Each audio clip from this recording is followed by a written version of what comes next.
Adding an RSS feed to your Shopify store allows you to share updates with your customers and keep them informed about new products, blog posts, and other important news. To add an RSS feed to your Shopify store, start by logging into your Shopify admin panel and navigating to the Online Store section.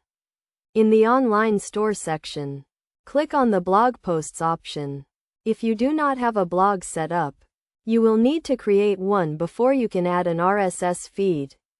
Once you are in the Blog Posts section, click on the Manage Blogs button and then select the blog you want to add the RSS feed to.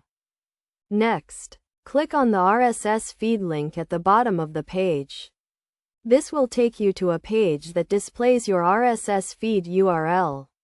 Copy this URL as you will need it to add the RSS feed to your store. To add the RSS feed to your store, navigate to the Themes section in your Shopify admin panel. Click on the Actions button next to your current theme and select Edit Code.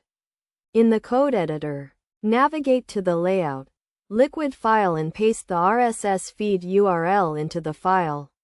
You can add the RSS feed to your store's homepage or to a separate page dedicated to your blog.